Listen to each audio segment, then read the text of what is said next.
Atos dos Apóstolos, capítulo de número 2.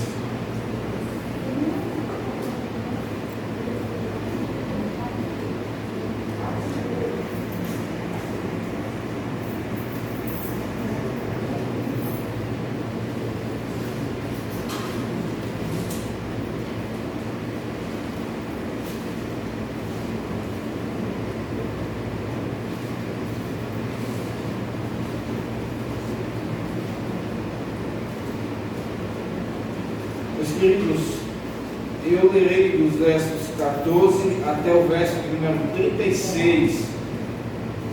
A leitura é um pouco longa, mas peço a atenção de todos que se aquietem. Uma vez que é um sermão, né? Aqui é um sermão que Pedro pregou ali no evento de Pentecostes, que pretendemos é pregá-lo também. Então, assim diz a palavra do nosso Deus. Então se levantou Pedro com os 11, e erguendo a voz, advertiu-os nestes termos: varões judeus e todos os habitantes de Jerusalém, tomai conhecimento disto, e atentai nas minhas palavras. Esses homens não estão embriagados, como vins pensando, como sendo esta a terceira hora do dia. Mas o que ocorre é o que foi dito por intermédio do profeta Joel. E acontecerá nos últimos dias, diz o Senhor, que derramarei o meu espírito sobre toda a carne. Vossos filhos e vossas filhas profetizarão, vossos jovens terão visões, e sonharão os vossos velhos. Até sobre os meus servos e sobre as minhas servas derramarei do meu espírito naqueles dias, e profetizarão. Mostrarei prodígios em cima do céu e sinais embaixo na terra: sangue, fogo e vapor de fumaça. O sol se converterá em trevas e a lua em sangue, antes que venha o grande e glorioso dia do Senhor. E acontecerá que todo aquele que invocar o nome do Senhor será salvo. Varões israelitas, atendei a estas palavras. Jesus, o Nazareno, varão aprovado por Deus diante de vós, com milagres, prodígios e sinais, os quais o próprio Deus realizou por intermédio dele entre vós, como vós mesmos sabeis, sendo este entregue pelo determinado desígnio e presciência de Deus. Vós o matastes, crucificando por mãos de inimigos, ao qual, porém, Deus ressuscitou, rompendo os grilhões da morte, porquanto não era possível fosse ele retido por ela. Porque a respeito dele, diz Davi: diante de mim via sempre o Senhor, porque está à minha direita, para que eu não seja abalado.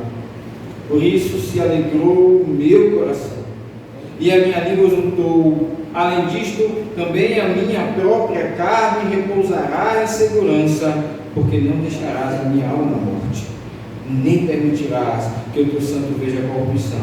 Fizeste-me conhecer os caminhos da vida, e gemirás de alegria na tua presença.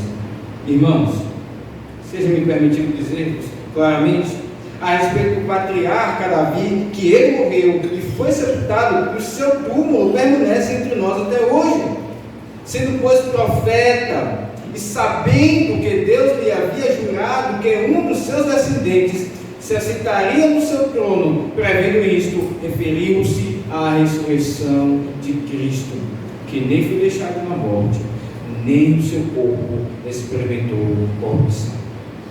A este Jesus, Deus ressuscitou, do que todos nós somos testemunhas. Exaltado, pois, à destra de Deus, tendo recebido do Pai a promessa do Espírito Santo, derramou isto que veio dizer-vos. Porque Davi não subiu aos céus, mas ele mesmo declara: disse o Senhor, meu Senhor, assenta-te à minha direita, até que eu ponha os teus inimigos por estrado dos teus pés. Esteja absolutamente certa, pois, toda a casa de Israel, de que a este Jesus, que vós crucificastes, Deus o fez Senhor e Cristo. Amém. Vamos Vamos orar pedindo que o Senhor Deus nos abençoe neste momento. Pedindo Deus e Pai, esta é a hora, ó Deus, mais especial, do momento mais especial do dia. Esta é a hora mais importante do culto ao Senhor, neste dia do Senhor. Pedimos a tua ajuda, ó Deus. Quem é suficiente para estas coisas, ó Pai? Quem é suficiente? Disse o próprio apóstolo Paulo. Quanto mais, ó Deus, os pregadores de hoje, como o que fala com o Senhor. Tem misericórdia daquele que fala contigo, ó Deus. Dá-me tremor e tremor da tua palavra. Ó Deus, em nome de Jesus, aquele que está exaltado, ó Deus. Dá graça também a nós, ó Deus, para ouvirmos a tua palavra. Abre, ó Deus, o nosso coração, vence-nos, ó Deus, e que a tua palavra chegue ao fundo do nosso coração. O teu Espírito que foi de fato derramado de forma especial naquele dia de Pentecostes, onde Pedro pregou. O teu Espírito, ó Deus, que hoje continua se manifestando através da pregação da tua palavra, Senhor Deus, ele quebrante os nossos corações, o coração de todos nós aqui. Que o Senhor santifique-nos, ó Deus, os demais, uma vida mais apegada a Cristo, e também converta aqueles, ó Deus, que não te pertencem, não têm o dom do Espírito, não tem habitação do Espírito.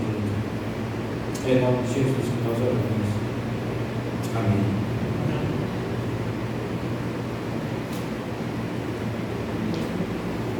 Se alguém te perguntasse quais são os critérios, né, que você tem para escolher um sermão e pregar, e ouvir o sermão da palavra de Deus, quais são os critérios? Hoje vivemos ainda um resquício ainda da pandemia, embora graças a Deus as coisas aqui no Amazonas sejam bem melhor em relação ao resto do país, mas ainda vivemos esse resquício e por conta disso temos muitos sermões na internet, muitos sermões têm sido colocados. Irmãos, quando vocês vão escolher um sermão, quais os critérios que vocês têm? A palavra de Deus, ela é a nossa regra de fé e de prática. É isso que nos diz o nosso Senhor.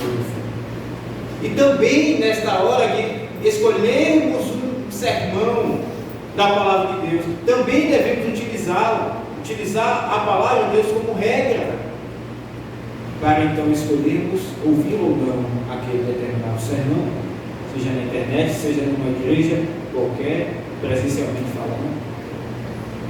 É bem verdade que existem motivos, que não são necessariamente pecaminosos, às vezes a gente desenvolve uma afeição por determinado pregador, a forma como ele tem de falar, de argumentar, e não há pecado algum nisso, mas o que eu quero chamar a atenção aqui é para elementos específicos, objetivos.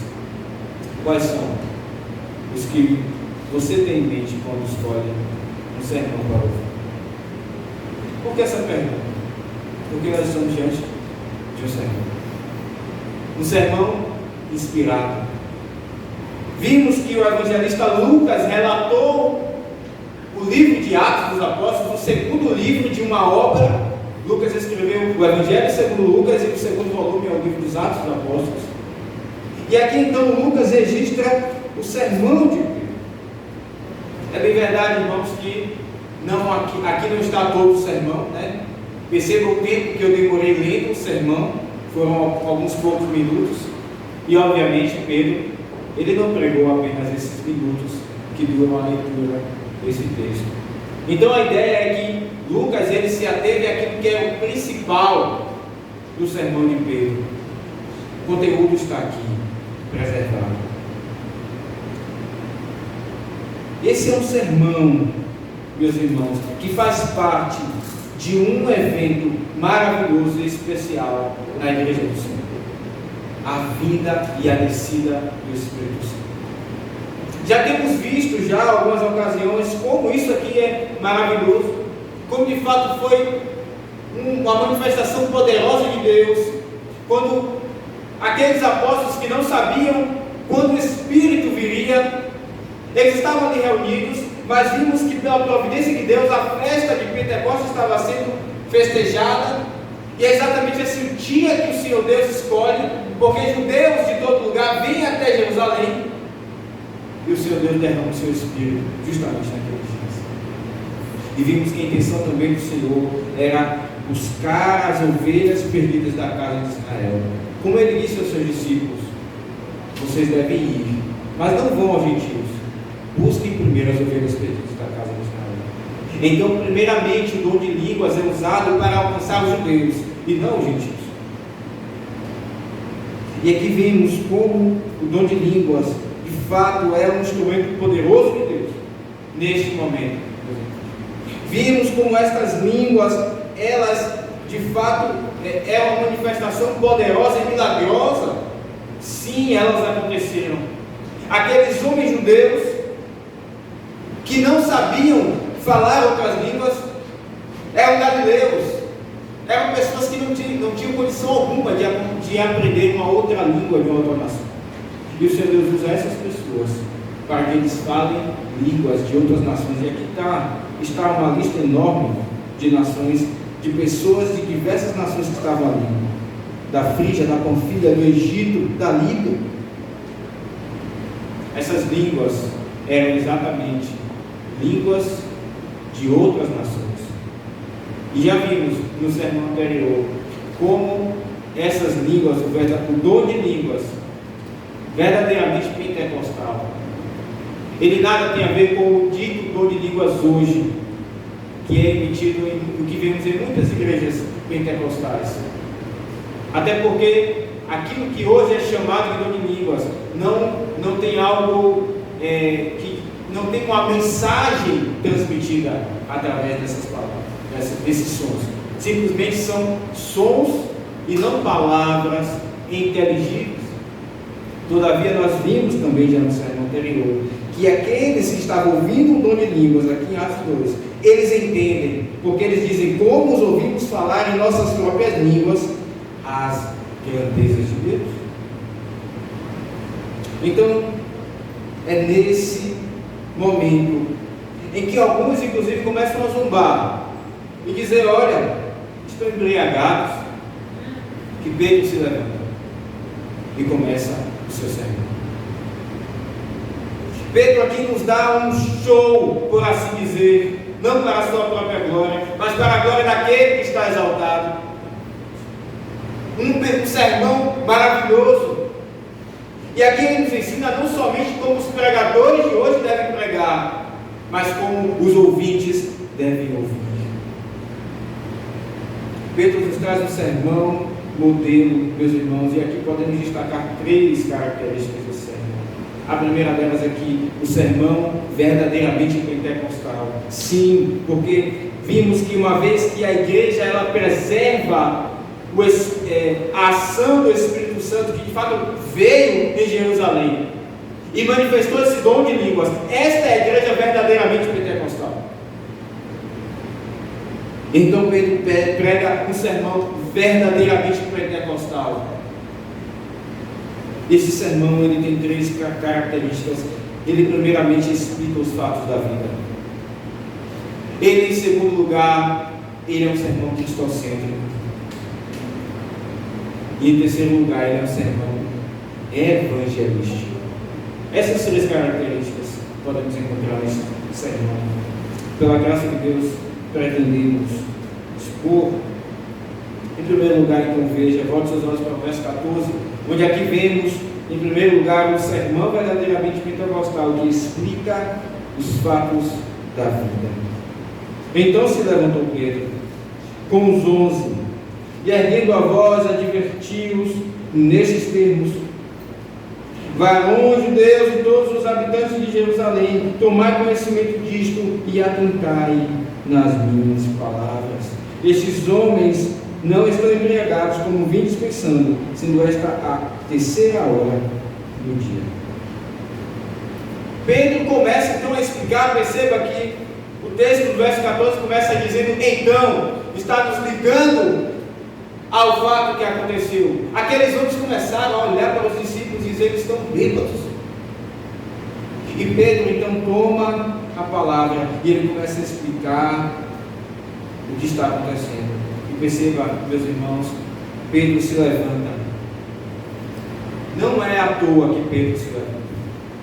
Já vimos no início da exposição de Atos que Pedro ele tinha uma certa posição de relevância entre os apóstolos, de liderança entre os apóstolos. Pedro se levanta como autoridade, mas não somente isso, como um homem de fato chamado para esta tarefa de pregar o Evangelho. Perceba que quando eles vão voltar, quem irá ficar no lugar de Judas? No verso 21, diz assim: Pedro, é necessário, pois, que dos homens que nos acompanharam, todo o tempo que o Senhor Jesus andou entre nós, os homens. E aqui nós vemos por que então Pedro se levanta. Ele é um homem separado para essa tarefa de pregar o Evangelho do Senhor Jesus exaltado. E vemos, irmãos, que a igreja que é verdadeiramente pentecostal guarda este exemplo.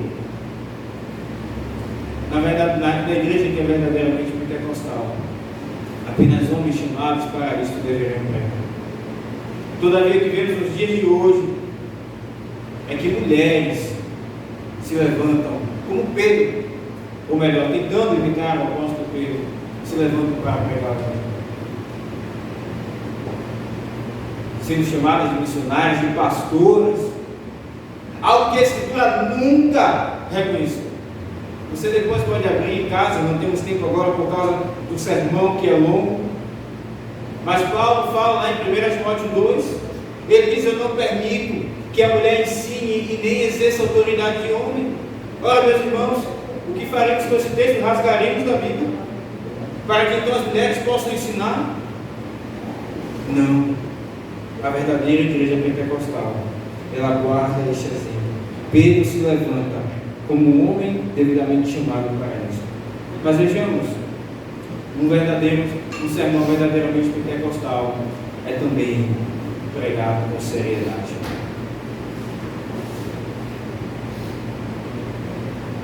Eu não sei se vocês conseguem visualizar aqui o que está acontecendo, mas Lucas ele é bastante cuidadoso com as palavras para retratar o máximo possível a cena que está acontecendo. Ele diz que Pedro se levantou e ergueu a voz. E a ideia aqui, meus queridos, é de um homem que o faz assim como um enviado de um rei, que tem uma mensagem a entregar na autoridade do rei. Pedro faz isso. Então ele faz com seriedade, ele não faz sentado, ele se levantou. A sua voz erguida não é uma voz irreverente, é uma voz de seriedade. O que vemos aqui, irmãos, é que no momento da pregação da palavra, é um momento de seriedade. Pedro entendia muito bem isso. Ele se levanta, ergue a sua voz, como um proclamador da palavra. Isso nos ensina, não? Isso ensina aos pregadores de hoje. Olha como vemos muitos pregadores que tentam informalizar o momento da pregação da palavra. Até sentados, pregam, podendo estar em pé, pregando a palavra. Passando slides, como se fosse numa aula, numa sala de aula. A pregação da palavra é um momento de seriedade. Mas, meus irmãos, isso não ensina apenas aqueles que querem pregar, que devem pregar. Isso ensina aqueles que devem ouvir.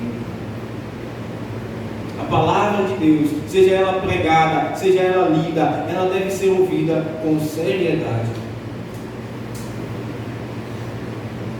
Todavia, o que vemos muitas vezes na igreja, irmãos, é que há muitas conversas paralelas, algumas pessoas que levantam e não percebem o aumento da seriedade e pegam um copo descartável ali na hora de beber água e fazem um barulho,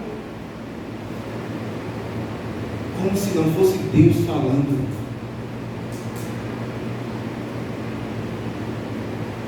Meus irmãos, Pedro nos mostra aqui que o momento do sermão da palavra de Deus, e quando a palavra de Deus é falada, é um momento de seriedade, porque Deus está falando. Não é um homem meramente.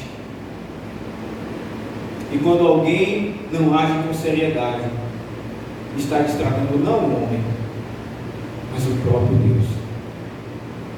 É bem verdade, irmãos, que existem aqueles que necessitam levantar-se por causa de alguma incontinência urinária. Aqui não estamos falando disso, mas estamos falando de fato de uma irreverência. Quando olhamos também para Pedro, percebemos que ele começa argumentando não pela palavra de Deus, mas pelo senso comum. Perceba, olhe para o texto. Pedro, ele diz: irmãos, vejam bem o que vocês estão falando. Esta é a hora terceira do dia, era como se fosse ali pela manhã, e vocês estão dizendo que esses homens estão bêbados. Isso não faz sentido. Geralmente as pessoas se embebedam à noite. É isso que Pedro quis dizer.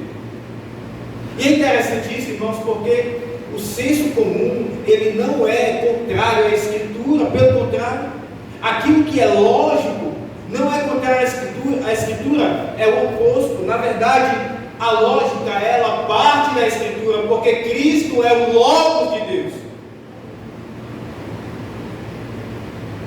O Evangelho ele não é algo que não faz sentido, é o oposto. Ele é totalmente sensato.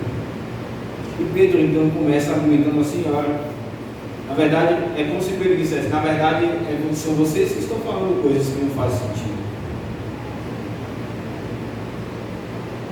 E vemos então que neste sermão verdadeiramente pentecostal, onde Pedro, em primeiro lugar, explica os fatos da vida, ele nos mostra que esses fatos eles dizem respeito aos últimos dias.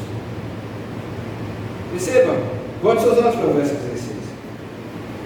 Pedro diz: mas o que ocorre é o que foi dito por intermédio do profeta Joel: nos últimos dias, diz o Senhor,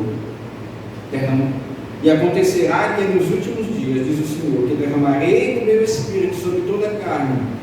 Vossos filhos e vossas filhas profetizarão, vossos jovens terão visões e sonharão, vossos velhos. Até aqui por enquanto. Eu não sei se vocês percebem ao ler esse texto, mas o que Pedro está dizendo é que aqueles eram os últimos dias, que os últimos dias estavam sendo inaugurados ali. Olhe novamente para o texto. Pedro diz o que ocorre, o que está acontecendo aqui, não é que esses homens estão empregados. O que está acontecendo aqui é o que foi dito pelo profeta Joel. E o que o profeta Joel disse? E acontecerá. Quando acontecerá? Nos últimos dias. Meus irmãos, muitas vezes as nossas conversas, elas mostram uma escatologia que não é bíblica. Sim, a escatologia que diz respeito às coisas dos últimos dias. Porque constantemente nós pensamos que os últimos dias ainda virão. Estamos vivendo no ano de 2021 e muitas vezes pensamos que os últimos dias virão, mas o que Pedro disse há anos atrás é que aqueles já eram os últimos dias.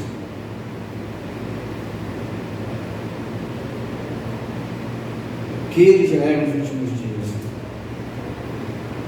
E aqui vemos que se a profecia do Antigo Testamento ela dizia mais respeito às coisas que viriam no futuro, as profecias do Novo Testamento ela dizem mais respeito às coisas como a igreja deve viver nesses dias.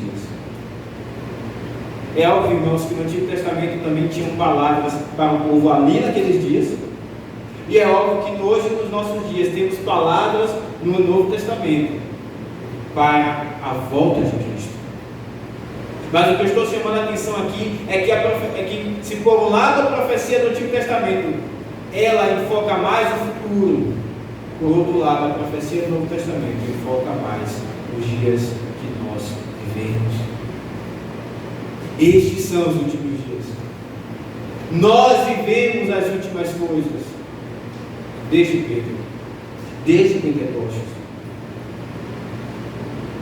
E o que vemos aqui então, que Joel profetizou, é que naqueles dias os filhos desses profetizariam, os jovens teriam visões e sonhariam os velhos. Talvez você pense, mas onde estão aqui as profecias? Será que Pedro acertou? Será que Pedro não usou o texto errado ali no sermão? Porque, de forma explícita, não existe aqui gente profetizando. Mas por que Pedro então diz que ali estava acontecendo o cumprimento da profecia de Joel? Nós já vimos no sermão passado, e não poderemos aqui abrir, mas lá em 1 Coríntios 14, nós vemos como o apóstolo Paulo ele fala do dom de línguas e do dom de profecia. E ele compara os dois dons. Ele diz, olha, o dom de profecia é superior ao dom de línguas, exceto se a língua for traduzida. Se a língua for traduzida, ela equivale à profecia.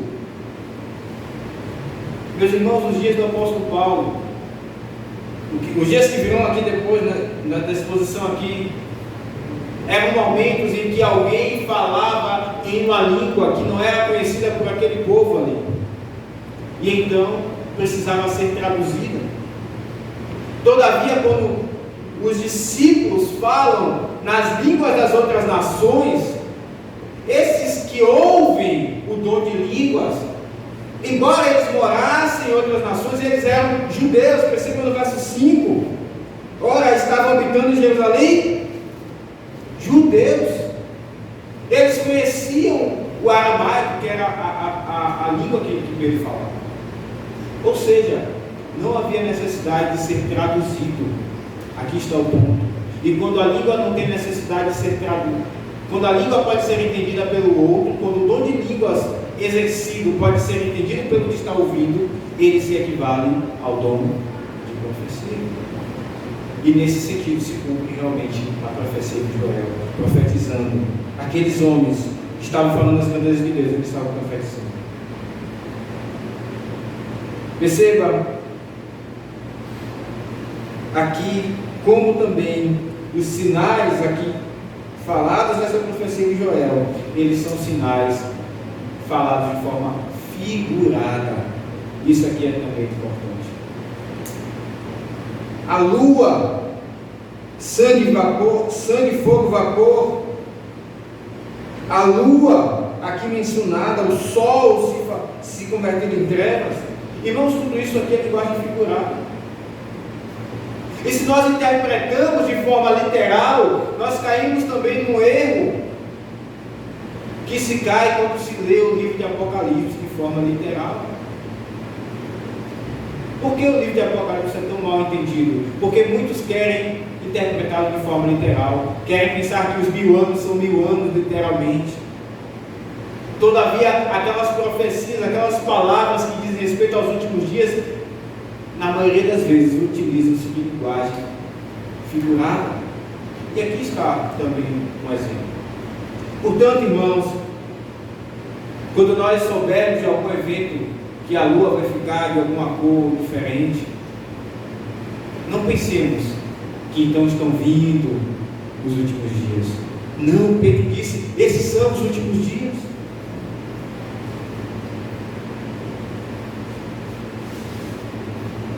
Nós costumamos, irmãos, os ímpios, eles riem da igreja. Quantos que são parte da igreja ou de alguma seita, que saiu do meio da igreja, já disse que ali seria o Armagedon, ali já seriam os últimos dias, aqueles dias que tem datas combinadas, o mesmo número, vai ser ali o último dia, e não foi. O Senhor Deus não quis revelar ao homem o dia que será a volta de Cristo. Então, quando nós queremos olhar para esses sinais e pensamos que, olha, está vindo os últimos dias, nós não estamos entendendo biblicamente o que o Senhor Deus quer dizer. Esses sinais, irmãos, eles também dizem respeito a juízo.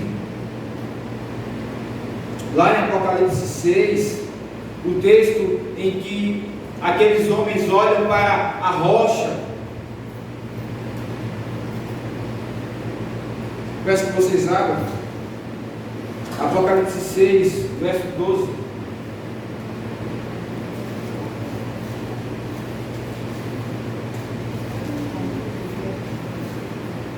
Diz assim: vi quando o cordeiro abriu.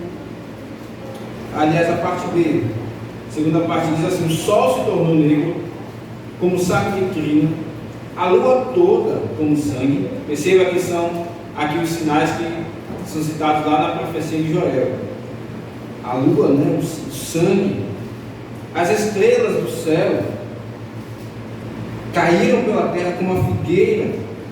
Agora veja o verso 16: e disseram aos montes, aquelas pessoas que viram isso, e aos rochedos: caí sobre nós e escondei-nos da face daquele que se assenta no trono e da ira do cordeiro, porque chegou o grande dia da ira deles. E quem é que pode suster-se?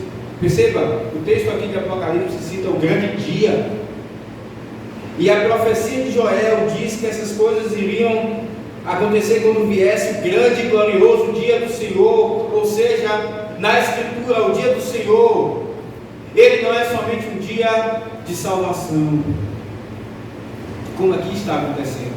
Esse povo ouvindo o sermão de Pedro, veremos quantos foram salvos. O dia do Senhor é um dia de juízo. Irmãos, esse dia, ele é uma figura da volta de Cristo. Enquanto há aqueles que pertencem ao povo de Deus e que de fato estão sendo salvos, há aqueles que desfazem da mensagem do Evangelho e irão se perder, irão receber juízo. Cristo virá certamente,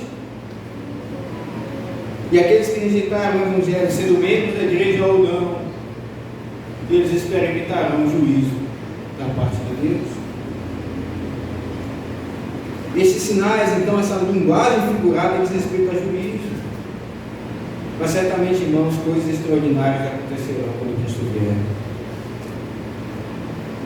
Mas ao olhar para esse texto, e ainda aqui, a última coisa a ser falada sobre essa explicação que Pedro dá,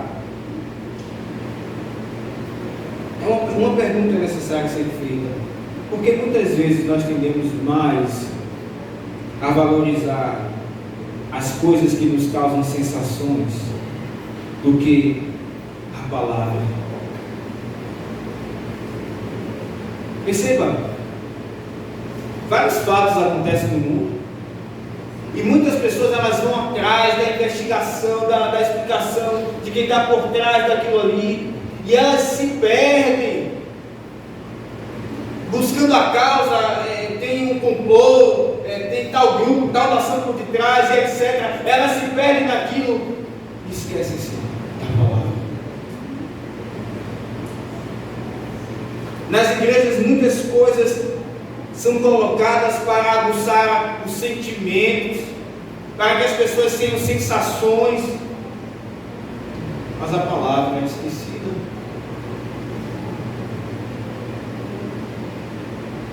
Olha, irmãos, Pedro nos mostra aqui uma explicação também baseada na palavra. E perceba que talvez você não ache isso algo bobo, algo sem muita importância. Talvez você pense: não, é melhor mesmo ir para estar num lugar onde eu tenha sensações e eu sinta calafrios.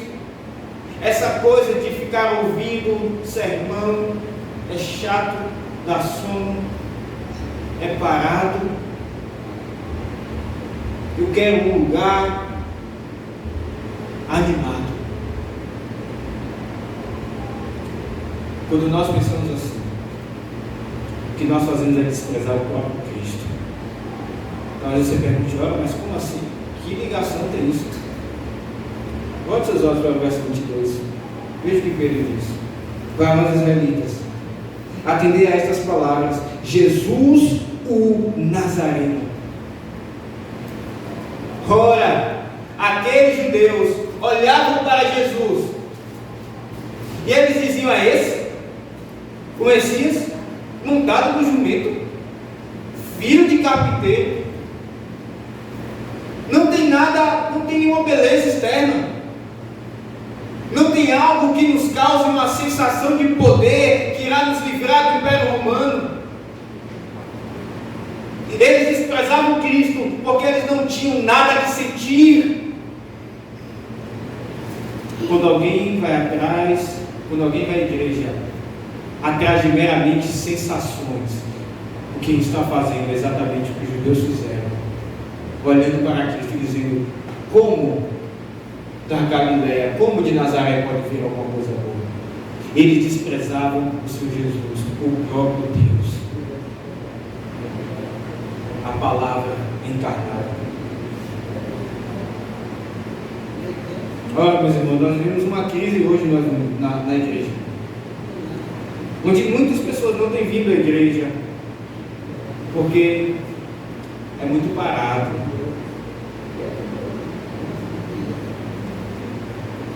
Mas ora, Cristo não disse que Ele é a verdade.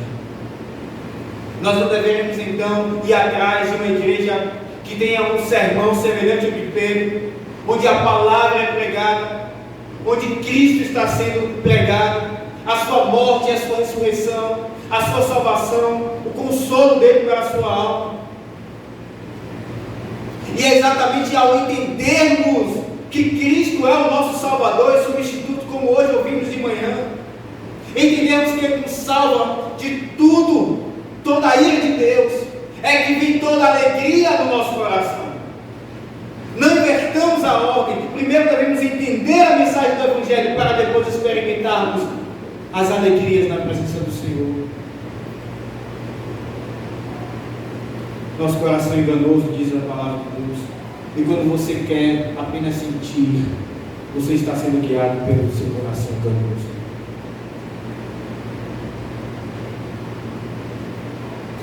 Ora, meus irmãos, foi porque os judeus não sentiam e nem viam nada demais em Cristo que eles desprezavam a palavra de Cristo. E aqui vemos que Pedro não somente pregou um sermão verdadeiramente pentecostal que explicava os fatos da vida, mas Pedro pregou um sermão verdadeiramente pentecostal que era cristocêntrico.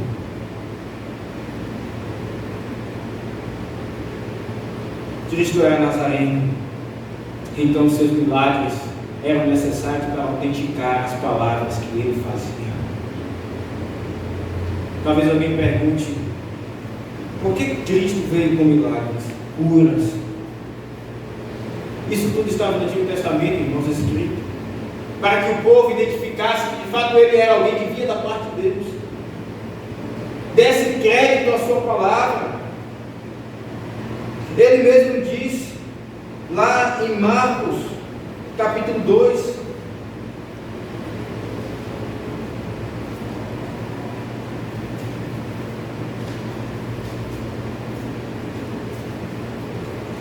ele diz, Marcos capítulo 2, versículo 38, Jesus, porém, lhes disse: vamos a outros lugares, às povoações vizinhas, a fim de que eu pregue também ali, pois para isso eu vim.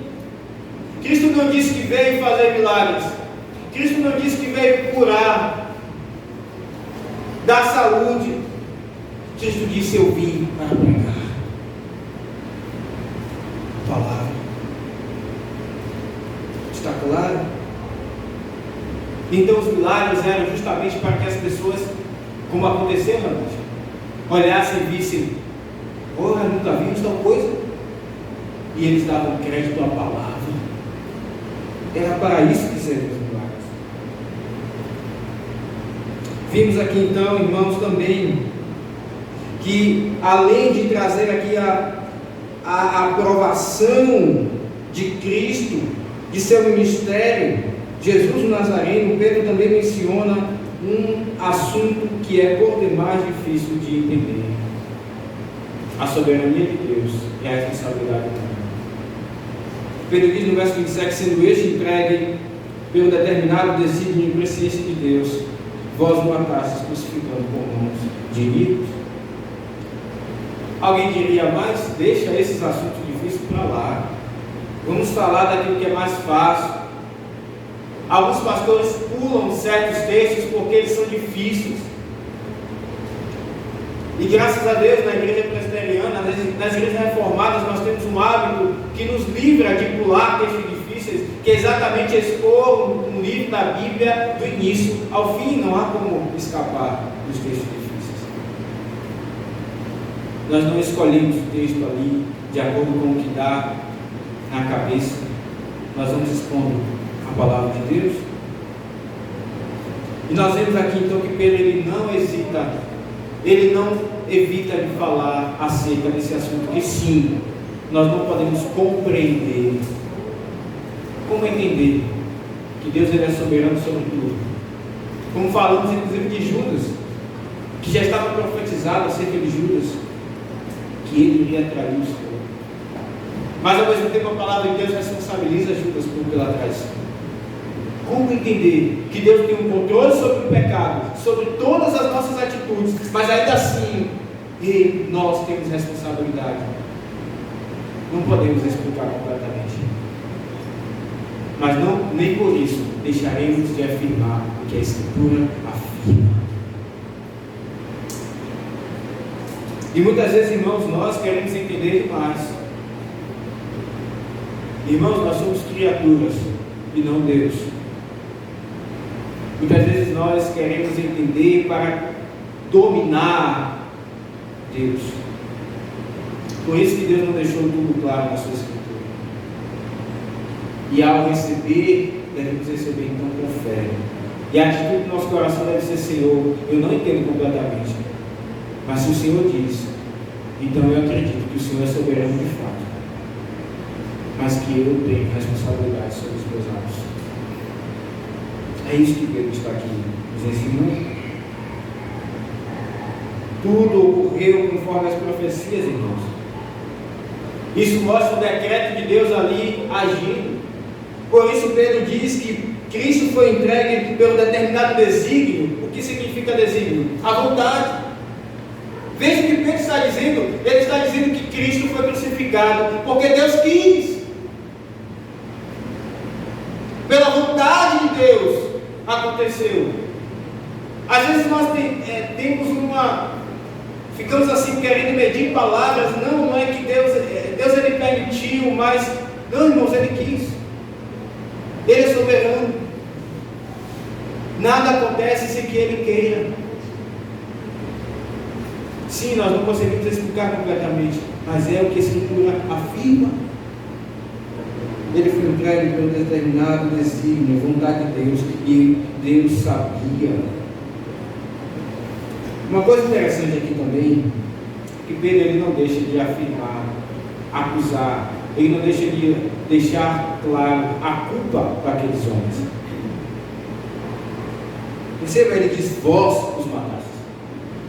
Meus irmãos, era uma multidão ali ouvindo Pedro, de tantos lugares, como já vimos aqui, de tantas nações. Pedro se levanta para falar, e veja então a coragem deste homem, movido pelo Espírito Santo, que acabara de ser derramado. Ele olha para os judeus não de forma desrespeitosa, ele não desrespeita os judeus, pelo contrário, ele usa palavras como varões israelitas, irmãos. Mas ele diz: vocês mataram. Se Pedro hoje pregasse, eu acredito que ele seria escorraçado de algumas igrejas. Porque muitos não querem ouvir que eles estão em pecado. Muitos querem maquiar a situação.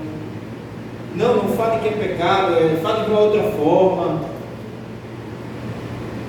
Diga isso para o apóstolo Pedro. Sem medir palavras, ele diz: vocês mataram o Senhor Jesus. Irmãos, isso nos mostra como nós devemos não amarmos demasiadamente a nós mesmos. Como nós devemos estar prontos para ouvir quando Deus acusa o nosso pecado. E não nos defendemos de Deus. Portanto, ouça quando o seu pecado for acusado na pregação da palavra. E não brigue contra Deus. Pedro diz: vós o matastes. Mas a verdade, irmãos, é que não somente aqueles judeus mataram Cristo. Nós todos matamos o Senhor Jesus. Nós crucificamos o Senhor Jesus. Nós temos esta culpa. Você e eu. Porque o pecado é exatamente um ato do homem que, se ele pudesse, ele mataria a Deus para que ele pudesse viver na sua vida de pecado. Isto é o pecado. Portanto, nesse sentido, todo ser humano matou a Cristo.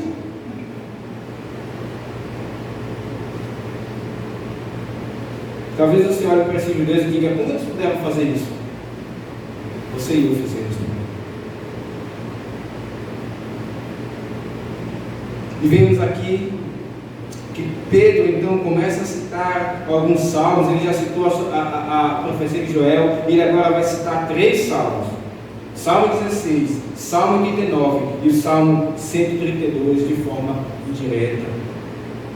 Ele cita aqui no verso 25, perceba, ele diz: porque a respeito dele diz Davi, e aqui ele cita o texto, nós iremos ler mais uma vez, como Davi falou. Mas ele falou acerca de Cristo. Ele estava à destra diante de mim, via sempre o Senhor, porque está à minha destra. Deus estava à destra de Cristo. Meus irmãos, quando olhamos para Getsemane, para o monte de Getsemane, lá em Lucas 22, 43, nós vimos que ali o Senhor Jesus, ele clamando, apareceu um anjo que o confortava. O Senhor estava confortando a sua destra. Davi escreveu esse salmo, mas esse salmo ele é muito maior do que Davi. A profecia da ressurreição era sobre Cristo no pleno sentido dos salmos. Isso é maravilhoso. Perceba, Pedro então usa mais uma vez o senso do raciocínio. Ele diz: ora, mas como esse salmo diz respeito apenas a Davi, se o túmulo dele está entre nós, e nós sabemos que o corpo dele está enterrado ali. Ele é como se ele dissesse: meus queridos, esse salmo não diz respeito apenas a Davi, porque a alma dele foi deixada ali, o corpo dele está experimentando corrupção, se deteriorando. Esse salmo diz respeito a Cristo, que sim, Davi referiu-se à ressurreição de Cristo, que nem foi deixado na morte, nem o seu corpo experimentou corrupção. A este Jesus, Deus ressuscitou, do que todos nós somos testemunhas.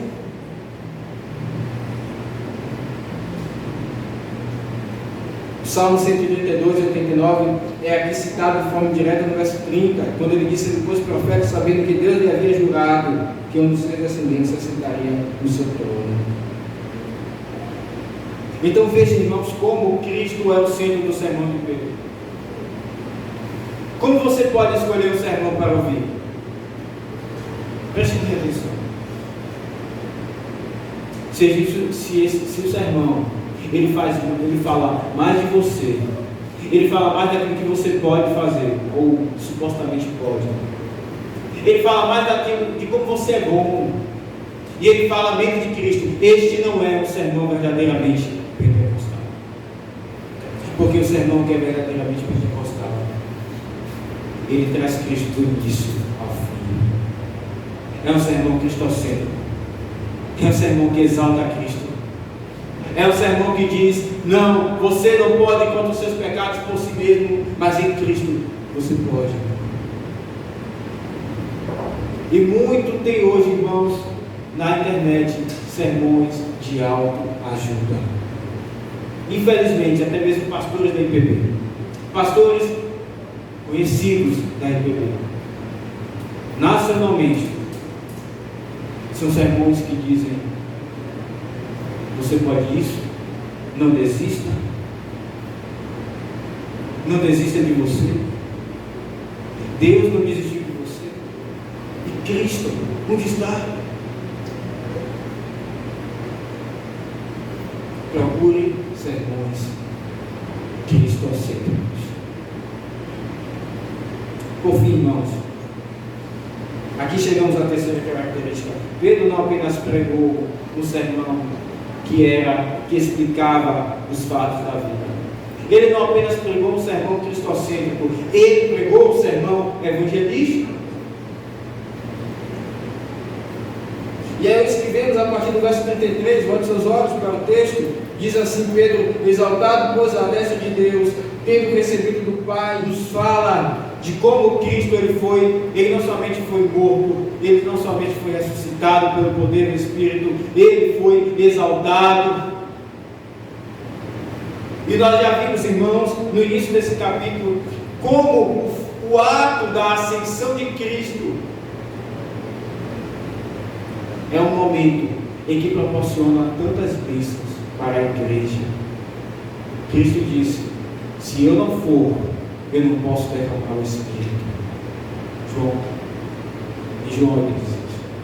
Então, quando Cristo ascende ao céu, ele derrama o Espírito. E nós já vimos como existe uma intimidade especial vivida pela presença do Espírito habitando no crente. Então Cristo é exaltado, o Espírito é derramado, ele assenta-se à direita de Deus no trono como um rei, e uma vez sendo vencido a guerra da cruz, ressuscitado, ascendido aos céus, ele agora distribui os bens ao seu povo. Ele derrama o Espírito. Ora, como o Senhor Jesus é maravilhoso. Meus irmãos, aqui está. Se nós queremos uma vida vitoriosa, nós não precisamos confiar em nós mesmos, e nem devemos. Nós devemos confiar no Cristo exaltado, que comprou todas as vitórias para a nossa vida.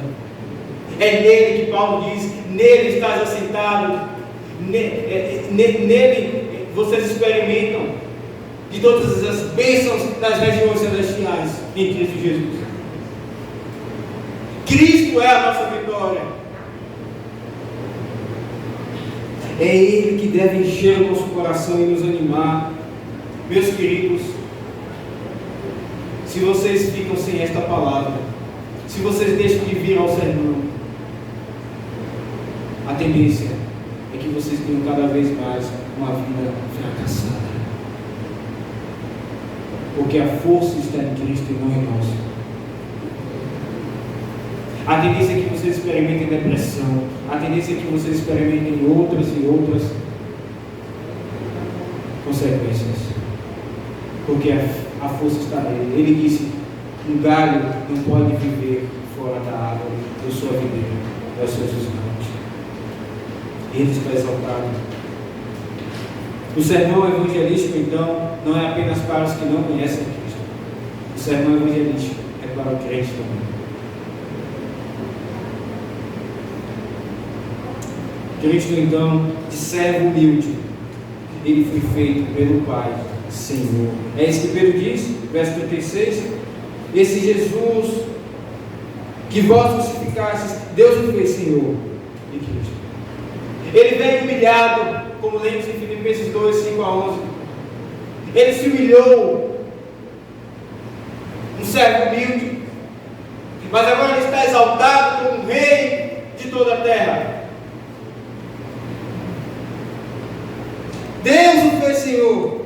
Ele não é somente Senhor da igreja, Ele é Senhor de todo mundo. Ele domina inclusive sobre a pandemia.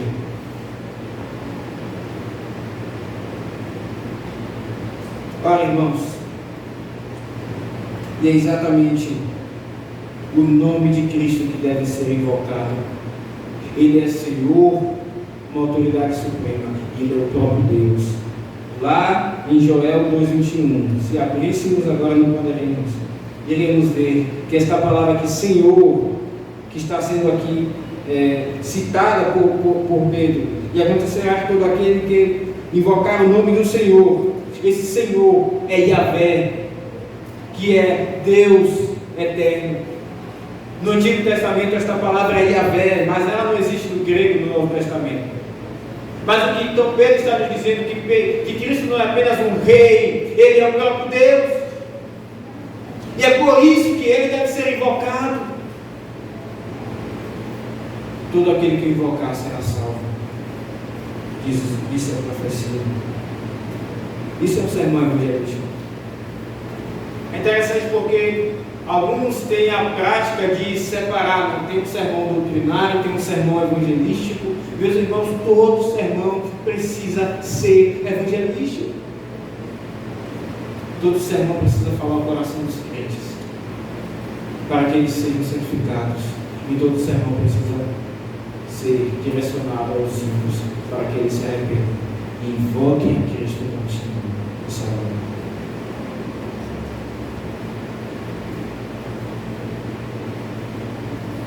Quando vocês forem escolher um sermão na internet, ou quando vocês forem a alguma igreja, estiverem viajando, enfim, vocês já sabem as características de um sermão que vocês devem ouvir. Busquem o sermão pentecostal, mas busquem o sermão verdadeiramente pentecostal. Não o pentecostal que é dito hoje, mas o pentecostal que é descendente desta igreja que foi inaugurada aqui em Atos 2, com a descida do Espírito Santo e com a manifestação de línguas de outras nações, e não com sons como hoje ouvimos. Ora, irmãos, que amemos então os sermões verdadeiramente pentecostais. Que o Senhor Deus nos abençoe e nos edifique com a sua palavra. Amém. Vamos orar e agradecer. Senhor, nós te bendizemos,